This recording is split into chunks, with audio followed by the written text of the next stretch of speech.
I recently went on a rampage with the Wii, and I decided that I want some of these games on the Switch. I also watched Random Bystander here's video and Player SS's video on what GameCube games they wanted on the Switch, so I did my own spin and did the same thing, but with Wii games. Also be sure to go check out their videos, they're in the description down below. Fun fact, the Wii was/still is one of my all-time favorite consoles. So, I hope one day, by some magical miracle, they put Wii games on the Switch. Or, well, more of them. Also, no Mario Galaxy. It's technically already on there if you have the 3D All-Stars copy, which you can't really find anymore. Also, before we get to my usual disclaimer, this is in no particular order. And my usual disclaimer here, this is all purely my opinion, and if you disagree, well, make your own ranking. Get your own creativity out there. So with that out of the way, let's dive into the top 5 Wii games I want on the Switch! Yeah.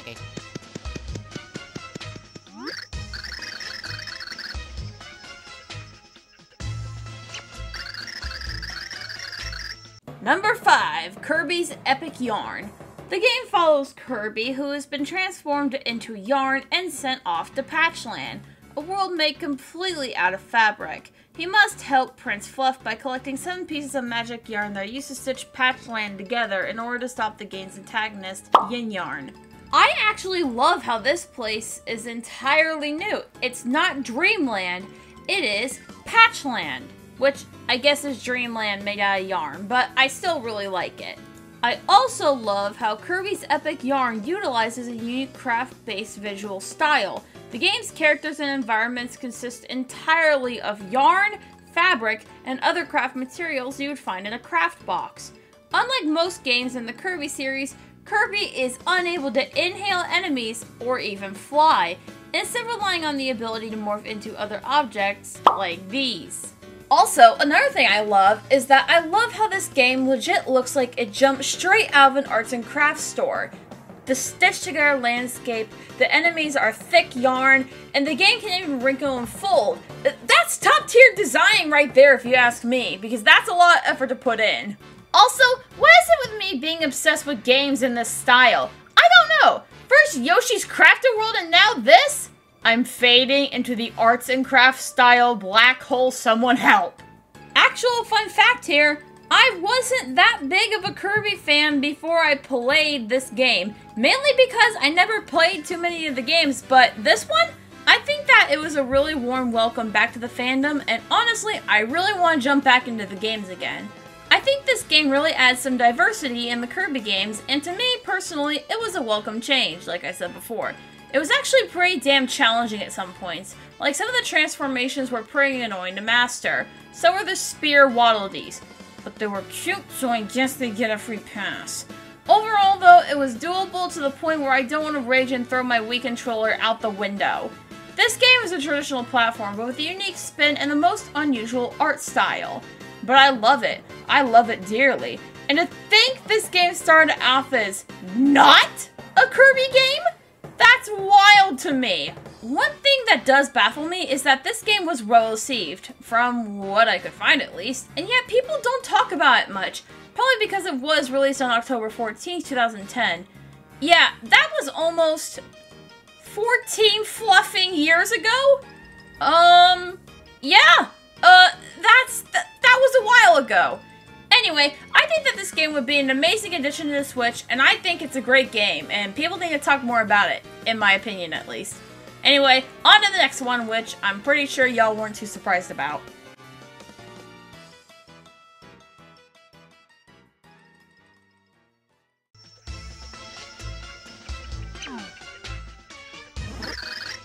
Super Mario Galaxy is an amazing game, and I was really excited to see it alongside Super Mario Sunshine, and Super Mario 64, and Super Mario 3D All-Stars. However, I was secretly hoping they would have added Super Mario Galaxy 2 as well, but sadly, this never came, and it created a very sad Embur. Super Mario Galaxy 2 is an amazing game, and some argue that it's better than Super Mario Galaxy 1. Well, I mean, I personally don't care, but I love both equally. In fact, all the power-ups returned from the original, except Ice and Flying Mario. You might be missed. Now, Super Mario Galaxy 2 introduced the Cloud Flower, the Yoshi Blimp, the Yoshi Bold, Dwayne "The Rock" Johnson Mario, and Dasher Yoshi. Yeah, a lot of these power-ups seem to revolve around Yoshi. This game also has the power-ups from the original Galaxy game, like I said before. Overall, though, my favorite power-up is the Bee Mushroom. Because, look at this! It's an amazing power-up! How could you go wrong with that, huh? Now, the game itself is very fun and very good, and it has a lot of challenges for you to do post-game. So when you beat the main game, you still have a crap ton to do before this game is completed 100% wise. At least if you give two shits about 100% in this game like I do. Hell, Galaxy 2 was nominated for 2010's Game of the Year and literally won! And it was called the best game on the Wii of 2010. That is a mad statement that it can make. Galaxy 2 is one of my all-time favorite Wii games and in my top 10 favorite games of all time. And I would love to see it be brought to the Switch and join Super Mario Galaxy and the Wii games that made it to the Switch. Or, Wii game that has made it to the Switch, but that's beside the point. Moving on.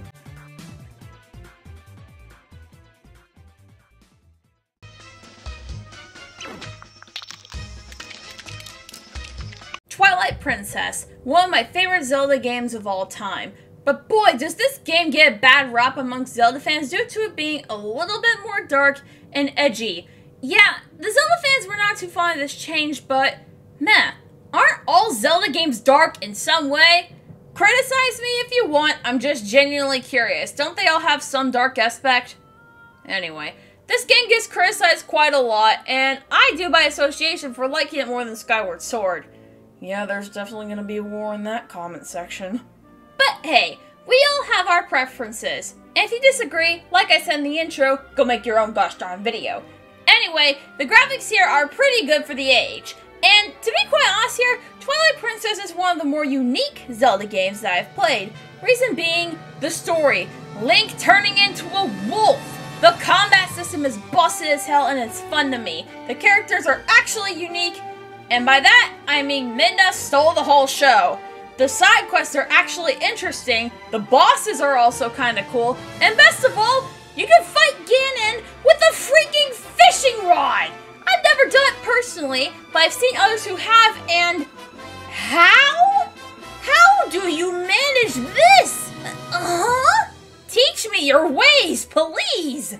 Anyway, everything about this game actually makes me feel pretty fulfilled whenever I play it. And sure, there are some issues with the game, but I personally like the game a lot for what it has to offer. Now, is this game perfect?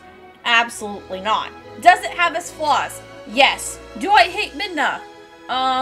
No. I don't know why people hate her. In my opinion, I think she's pretty cool. Sure, some of the dialogue was slightly annoying, but I don't despise her. Anyway, I feel like this could have been a pretty good Switch game, and I'd love to see it happen, even though I know this choice is heavily unlikely and the most likely on the list.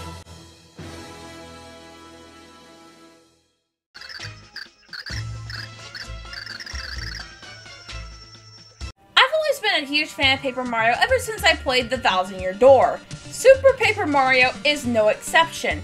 I love this game, its stories and characters. It's one of the darker stories Nintendo's ever made, arguably the darkest Mario game that exists, but just because a game is dark and kind of disturbing if you look into it too much doesn't mean you can't enjoy playing it. This was the first game to kinda leave the turn-based RPG combat system in the dust and add in Mario's traditional combat in paper form by jumping on enemies till they die. The world here is absolutely beautiful. Plus the 3D shots are also pretty cool. I think it's one of my favorite mechanics. Sure, it can be troublesome at times, but I don't have too many problems with it. Like all the other Paper Mario games, this game isn't afraid to whoop your ass with puzzles and make you laugh with some of the dialogue. Sure, it's not the Thousand Year Door's masterful humor, but at least it's better than Origami King. I hope this can worm its way onto the Switch, but I feel like this would be a pretty dang good game to add. But it'd also be a really huge long shot.